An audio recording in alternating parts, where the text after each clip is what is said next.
Welcome, everybody, back to the SkyBridge Bitcoin Review.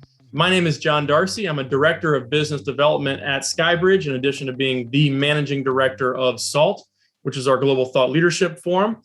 We started these SkyBridge Bitcoin Review shows to provide an interactive forum for you guys to hear from us about our interpretation of the latest and greatest news in the world of Bitcoin and digital assets, as well as to answer your questions.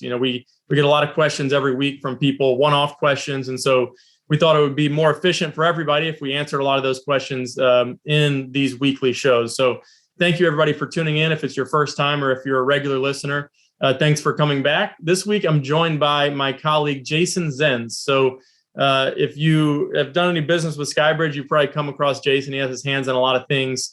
Very knowledgeable about crypto and Bitcoin, certainly. But Jason is a partner at SkyBridge, in charge a lot of our venture business, as well as having his hands on a lot of the digital asset work we do.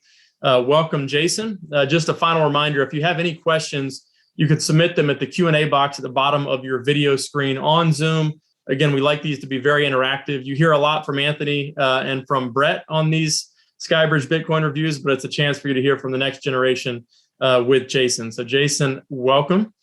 John, let me just jump in real quick. Yeah, jump in there. Go ahead. I'll say I checked right before we got on.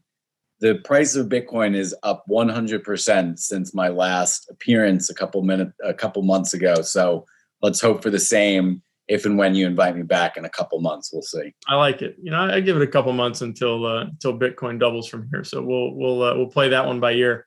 But let's talk about price action. So Bitcoin has been, characteristically volatile over the last several weeks. But, as we talk about frequently, most of that volatility has come to the upside.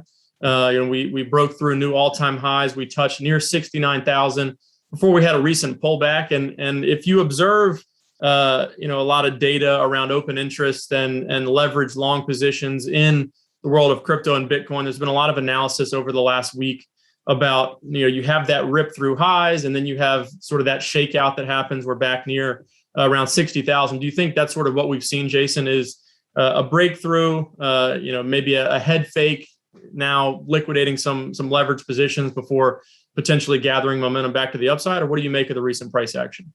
Yeah, you're definitely seeing some of that. I mean, it is always a challenge to predict or analyze short-term price moves. But to your point, there is on-chain analysis, futures analysis that you can do. And clearly in the last week or so, there's been some liquidations, some leverage had built back up, which we're cleaning out, which is somewhat to be expected. Obviously, we had a big run in the last month or two. We hit all-time highs following the futures ETF launch. So not surprising to see. I would say that there are potentially some short-term headwinds as we head into year-end, right? People are sitting on a lot of gains here. You've got tax season coming up, whether that's for funds or individuals, and not just Bitcoin, right? You have a lot of these meme coins and altcoins that have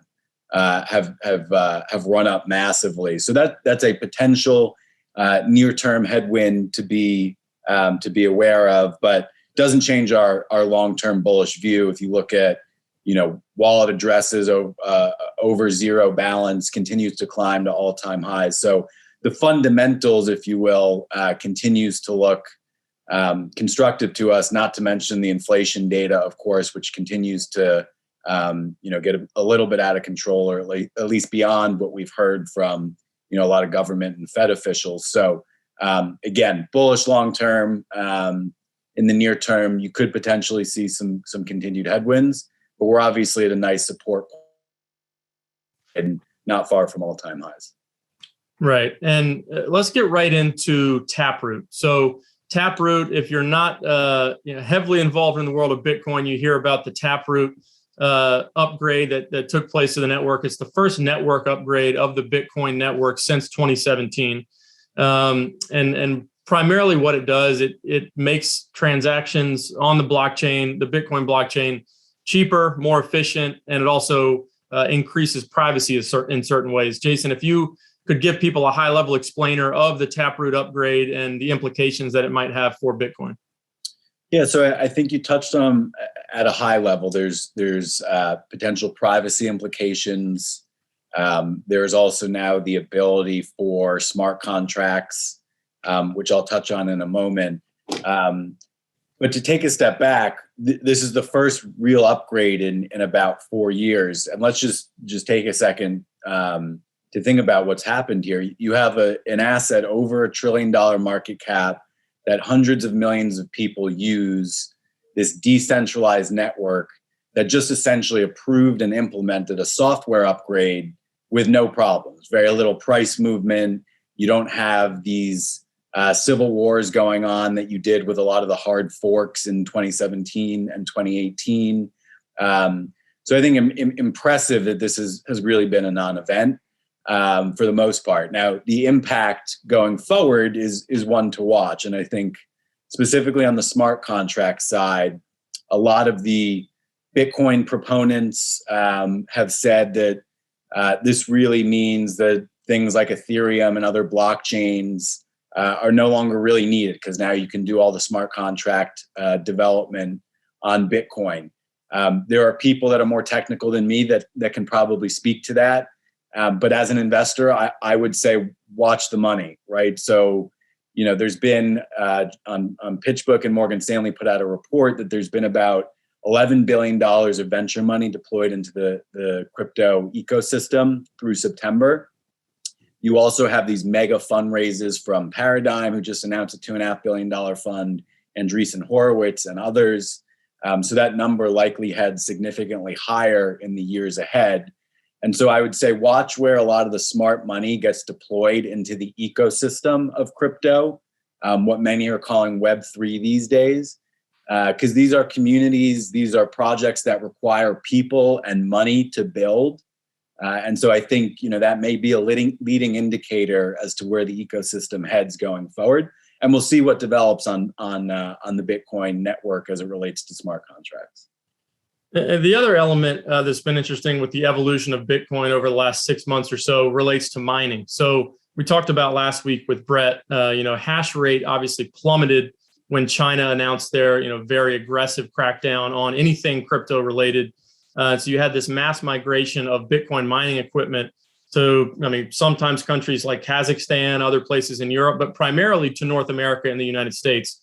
And so in addition to Bitcoin making all-time highs in price, you've seen hash rate making all-time highs. It's at or near all-time highs now. Bitfarms is one crypto company that is aiming to establish deeper operations in the United States. Recently reported earnings, announced that they are dramatically increasing their hash rate. Could you talk about Bitfarms, what they're doing, and the mining landscape generally? Yeah, and I think Brett and Michael Saylor had an excellent conversation around this last week, and I would completely agree with them that this is an area that I think is underappreciated by investors and undercovered by the media. So a couple of points, and we're invested in a lot of the public miners and some of the private miners. You mentioned hash rate. Watching what's gone on in the mining ecosystem and the hash rate of the overall Bitcoin network has been remarkable, right? To your point, you had the crypto mining ban out of China. Hash rate collapsed from about 180 exahash down to about 80 exahash.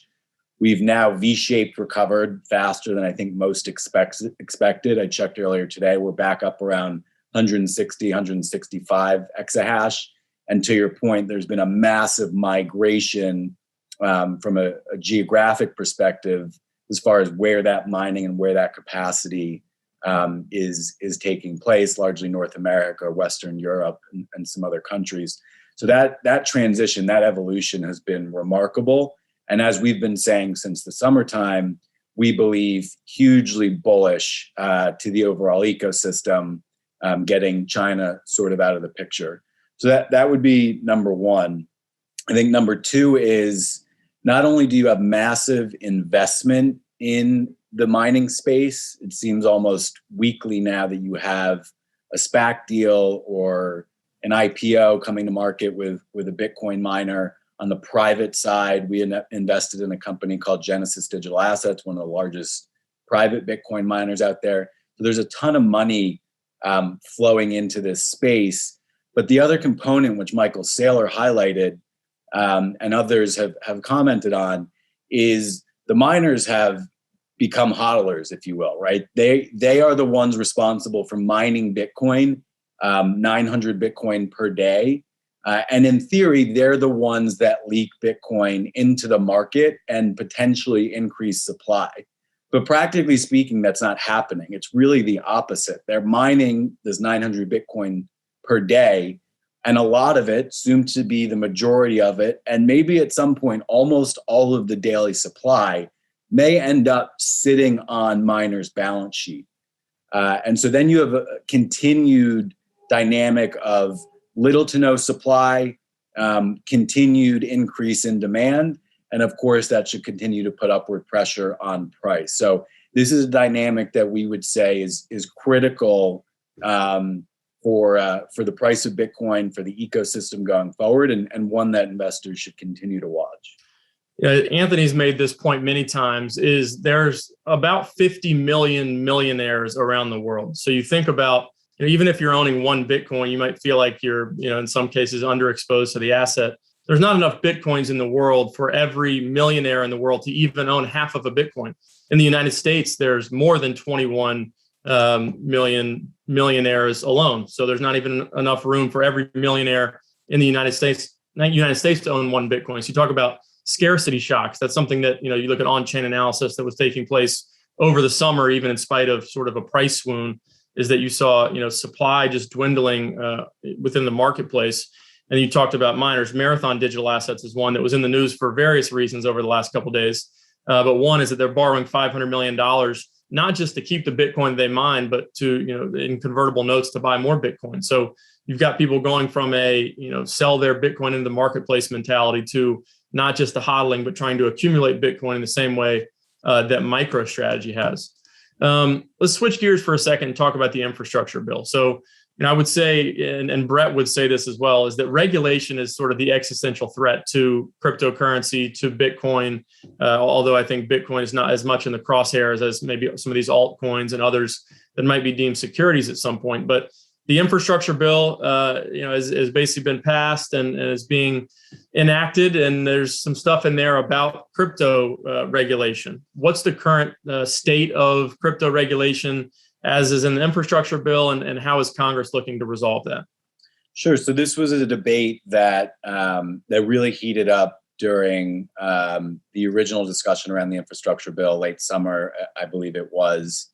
And policy aside, I'll get to that in a minute. I think what was fascinating is it was the first time, arguably the first time, that crypto was debated in Washington from policymakers in the Senate, in the House, right? And that in and of itself, we think is hugely positive. And I think speaks to the broader regulatory climate, right? Like you have major senators debating technical components of regulatory oversight, compliance, taxation, as it relates to different crypto players.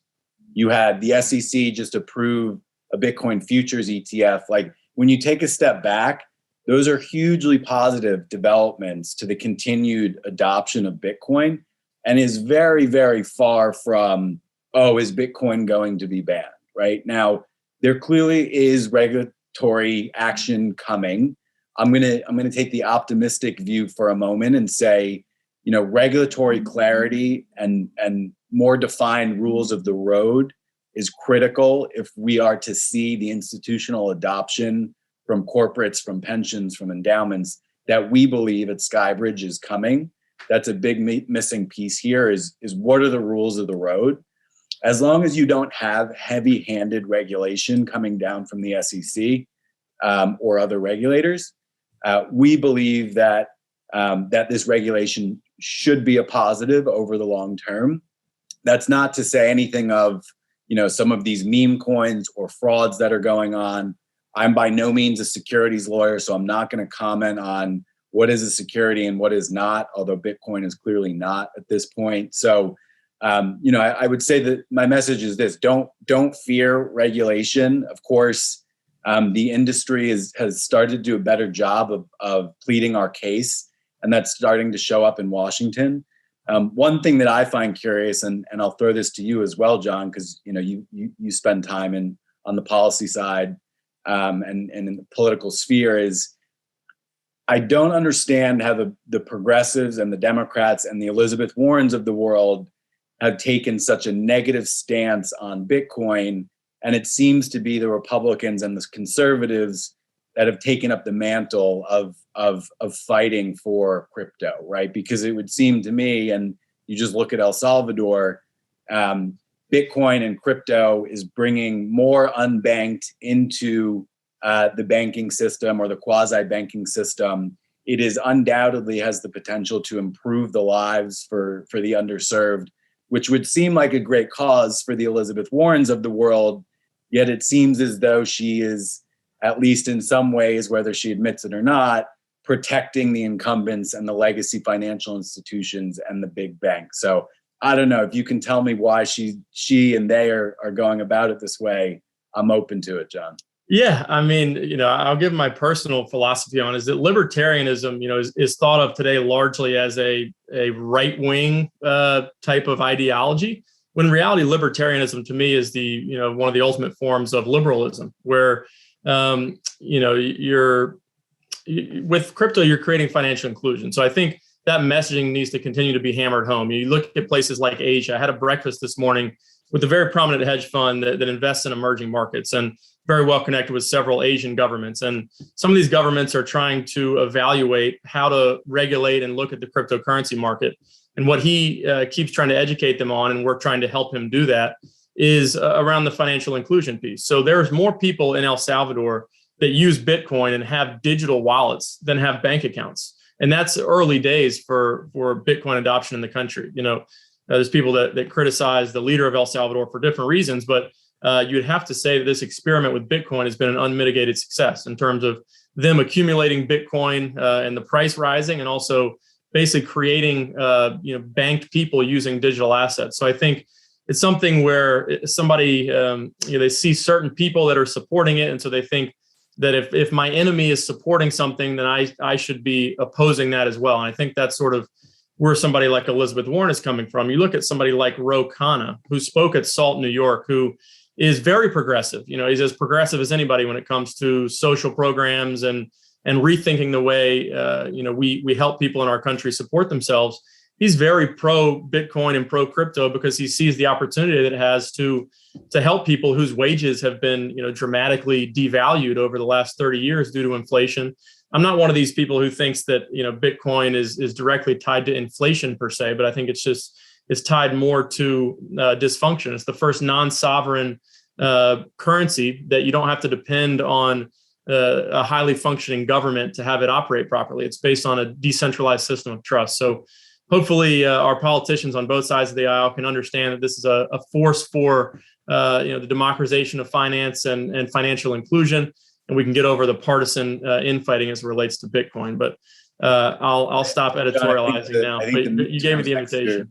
Are going to be interesting because you do finally have some politicians, and most of them are not currently elected officials, but those that are running, starting to take up the mantle of cryptocurrencies with some of the messaging that you're describing, financial inclusion. You're starting to see some money, crypto money, if you will, put behind these candidates. I think I just saw the first PAC launch, crypto PAC launch. So, ultimately, we'll see what happens in the midterms next year to see how much momentum, how much support there really is for crypto within the political establishment. There are a lot of single issue voters, and I think there are going to be a lot more single issue voters that are concerned about crypto. I mean, there's a lot of people in this country that are very passionate about this space. I think the horse is out of the barn in that regard, and I think politicians are going to feel the impact if they are some of the ones that are being obstinate as it relates to crypto regulation. I think they're going to feel the impact of that. And like you said, there's a new PAC and there's a new lobbying organization that pops up every day in Washington that's focused on trying to modernize regulation around digital assets and crypto. But switching gears from them, we talked a little bit last week about Eric Adams, the incoming mayor of New York, who also spoke at SALT New York in September and expressed his very pro-business, pro-crypto views. Francis Suarez, the mayor of Miami, has been sort of leading the way in this regard. They're going to start taking some of their paychecks in Bitcoin and doing different things in their cities to incubate very strong startup scenes in the Web3 crypto universe. You've also seen the city of Philadelphia jumping into the fray. What was that news? And what do you make of all these different cities and mayors sort of trying to one-up each other in terms of crypto and Bitcoin? Yeah, so you saw, as you mentioned, Philadelphia officials there announce a blockchain initiative. You touched on Eric Adams and Francis Suarez. I'm a New York resident. I'm gonna focus on that for a moment, but I do think it has broader implications here. New York State many years ago took arguably the harshest view from a regulatory perspective on crypto and Bitcoin firms when they rolled out the BIT license, which is, overly onerous, highly complex and costly. And as a result, very few crypto firms are able to operate in the state of New York. And so my hope, at least with Eric Adams being elected the mayor of our great city, is that his more open and positive view on the space may be the beginning of a change. Obviously, and unfortunately, it's not up to him to end the BIT license. But as the new mayor of New York City, you would assume that he does have some influence from his bully pulpit, if you will. So we'll have to wait and see if his views have start to have any impact on the broader regulatory landscape of New York State, because I think that certainly would be huge if you see a change or a removal of the BIT license requirements to really open up the state of New York to allow these Bitcoin and crypto firms to operate. Right. And what do you make of, and I'm going to some questions in the chat now, but Paul in the chat is asking, what do you make of the SEC's decision to continue to approve these futures-based Bitcoin ETFs, but be against the approval of spot Bitcoin ETFs? I think almost anybody would agree that the spot Bitcoin ETF would be a healthier product for consumers and the little guy, which is really what the SEC strives to do, is to protect mainstream investors and obviously maintain a healthy financial system. But what do you make of their continued reluctance to approve spot ETFs while endorsing all of these futures-based ETFs? We're obviously a little biased because we have an ETF that has been proposed to the SEC. But it's a bit puzzling, quite frankly, right? It's hard to see anyone make a logical argument as to why a spot Bitcoin ETF should not be allowed. And to take it a step further, how that is not a far superior option for retail investors compared to futures ETFs or the other manners in which you can buy Bitcoin today. Next year will be interesting because you have, for the first time, BNY Mellon is said to be rolling out a Bitcoin and crypto custody offering. That, in theory, should remove one of two of the SEC's concerns, which is security, right? And so right now you have a number of Bitcoin custodians, Fidelity and Coinbase and others, but technically they are not regulated financial institutions or banks like BNY Mellon is. And perhaps the SEC is sort of hanging on to that point when it comes to safekeeping of retail customers' assets. So Right. that will be interesting to see how they respond to that. The other piece that they put out there is price manipulation. It's just hard to understand the argument there with an asset that's over $1 trillion, extremely liquid. You have regulated futures that trade, which are derivatives to the spot or cash market. So hard to see how they continue with that argument. But BNY Mellon and their custody offering, we think should be critical when that finally launches next year. I on social media, on Twitter in particular, I follow a lot of people that are very involved in crypto, many of which, as you can imagine, are sitting on healthy gains this year, but have also done a lot of crypto trading and NFT buying and things like that.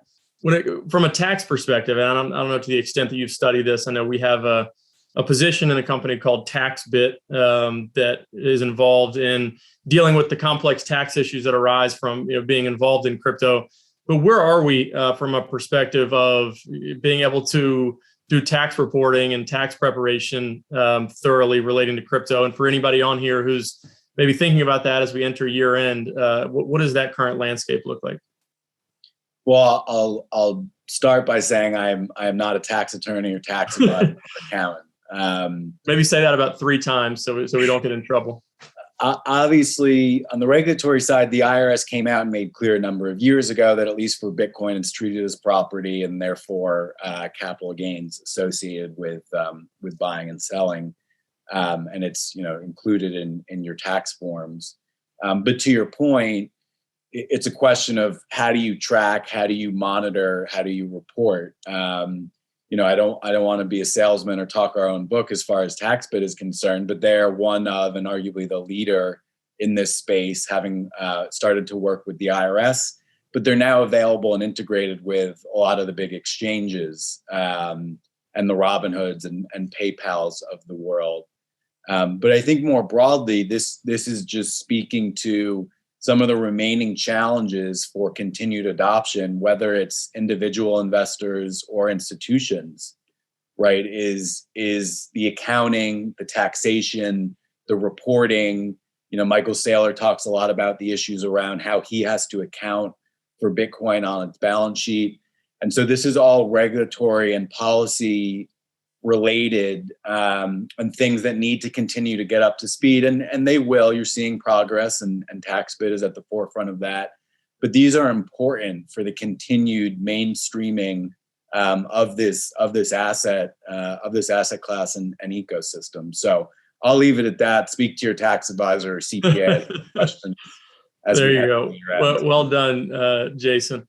We have a question in the chat that I'm going to adapt a little bit because I think it's a really good question. So we are very close with the team at FTX, as many of you guys probably know. Jonathan Cheeseman is a member of the FTX team that is based in London. He was speaking at a recent conference, and he had a quote. He said, "I also think in 3 to 5 years, the way we think about FANG stocks, FANG companies today, the big tech stocks, we won't be thinking about public companies in the future. We'll be thinking about networks." You also have this week this movement, the Constitution DAO. So if you're not familiar with DAOs, which are decentralized autonomous organizations, there is a DAO that is formed to try to buy basically the only buyable version of the U.S. Constitution. So it's a bunch of crypto degenerates pooling their money, trying to pool $20 million together to buy the U.S. Constitution at a Sotheby's auction. And it's reinforced to people the power of these decentralized networks that blockchain helps to enable.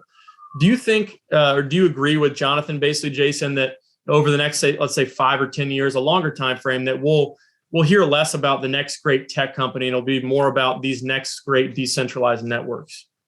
Well, first I would say, and sorry to highlight this, but I'd be careful calling them degenerates, John. I think probably a few of our participants meant with love. May have contributed. Meant with love. Look, I totally agree. And Jonathan and FTX are far more sophisticated and smarter about this than I am or we are.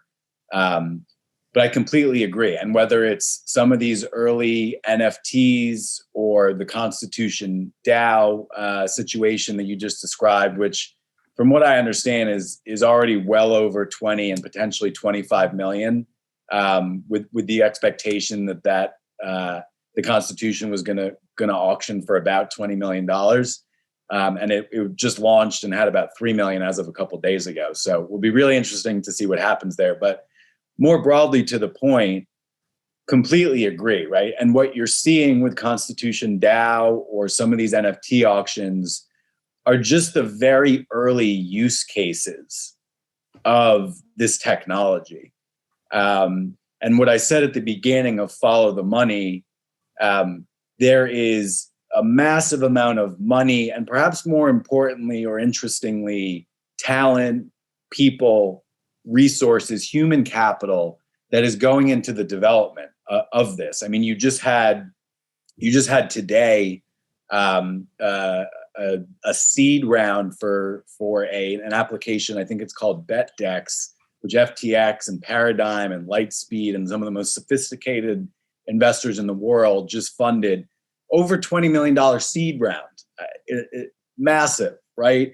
And what they're doing, it's former FanDuel executives, and they're building a decentralized platform for betting, for sports betting, right? Completely unrelated to Bitcoin or buying and selling Ethereum. But these are real applications of decentralized networks where you're removing the middlemen and making things more efficient for the end users, for the customers. And so that's just beginning. And so people may want to, scoff at some of these NFTs or say it's a bubble. But these are really just the early proof of concepts that I think foreshadows massive technological change in the years ahead. So I would completely agree with that. Yeah, I mean, it's a great shout on BetDex. And, again, we're very close with the FTX team, the Solana team as well. We're participants at our SALT conference in New York, so we've gotten to know them well. It seems like an amazing use case for, a decentralized product is typically in Vegas, you have, VIGs, you have odds, payouts that are less because of de-risking that these sports books have to take. But if you completely decentralize it and you're basically like they do in Europe, you're matching bettors against each other in a transparent, decentralized way. It's an amazing use case for blockchain technology. I think some people feel like blockchain often gets hyped as a technology that's maybe unnecessary for certain applications, but there are certainly ones, including gambling in this case, that I think actually it's a fantastic use case. And Anthony talks about this a lot as far as the long-term promise of blockchain is just removing intermediaries, right? That's what you're seeing now with this gambling venture. But there's no reason that can't be applied to financial services and stock trading, right? And so you're starting to see these real-world applications. And again, we think we're just getting started here. And speaking of scoffing and NFTs, we had a question in the chat about NFT NYC was an event that just took place in New York City. It was absolutely massive. Somebody sent me a spreadsheet of all the parties that were taking place on the sidelines of the conference, and it was in the hundreds of conferences of large companies hosting events and things, and it was a massive gathering. And you see something like Bored Apes, they've doubled in value in terms of the floor price of the Bored Ape NFT after Jimmy Fallon and other celebrities started aping into that NFT series. So there's certainly a lot of really interesting and exciting things happening in the NFT world, but then also real world applications, as you mentioned. But we have a question from Dennis in the chat, which I think is interesting, about MicroStrategy. So MicroStrategy at this point, they have a real business, but the stock is basically a Bitcoin ETF at this point. It doesn't perfectly match in terms of the assets, the market cap of the stock compared to their Bitcoin holdings on their balance sheet, but it more or less tracks the price of Bitcoin. Why would you not just buy MicroStrategy rather than one of these futures-based ETFs, which, as we've talked about, has their flaws? I think that's a completely fair point. Right now, I haven't looked at the numbers recently, and obviously the futures ETFs are relatively new. On the margins, you still would expect there to be higher correlation with the futures products, but hard to say exactly how much. MicroStrategy at this point, I mean, whether or not Saylor has said it explicitly, I think he welcomes the notion that he's a proxy for Bitcoin. I mean, that's what he wants to be. There's no hiding behind that when you're issuing debt and convertible notes with the explicit purpose of buying Bitcoin. So, the public markets, it seems, given how little investment options there are to access Bitcoin in the ecosystem, for the most part, treats MicroStrategy that way. I mean, you do see very high correlation and meaningful volatility in that stock. So it's a fair point, and some people may prefer buy a public stock as opposed to a futures ETF, which inevitably may have some of these issues associated with roll costs and owning different months as far as the futures contracts are concerned. Yeah, and just one more piece on Bitcoin and crypto derivatives. So FTX, going back to them again, they recently bought a firm called LedgerX that provides perpetual futures regulated by the CFTC for Bitcoin and other assets. But they have a unique set of licenses. And I saw that we were talking earlier about Washington and helping to educate our political class about crypto. Sam Bankman-Fried was in Washington today with somebody that he recently hired named Mark Wiegand, who's a former CFTC official, doing exactly what we talked about, trying to educate people in Congress and people in Washington around the merits of crypto assets, about smart regulation, about how it creates healthy markets, not just for Bitcoin today, not just for crypto assets today, but for assets more generally. I think our financial markets today are a relic of a time, when people were farmers, or they were, there was different constraints because of technology on trading hours and things of that nature. So I think there's certainly ways that we can modernize our markets, and a movement is afoot from people that are now very wealthy and very powerful because of the cultural significance of crypto to help drive, smarter and healthier regulation. But we're gonna wrap it there. But thank you everybody for joining us today and sticking with Jason and me on this week's SkyBridge Bitcoin review. Again, we're the next generation. If you don't want Anthony and Brett back, just send an email to bitcoinir@skybridge.com. We'll make sure to pull the results there and point out to them that maybe they aren't even welcomed back because Jason did such a fantastic job. But thank you everybody for joining us again. Hope to be back soon. Yep, but we want Bitcoin to double before you come back. But again, Thank you everybody for joining. We'll see you next Wednesday back on the SkyBridge Bitcoin Review.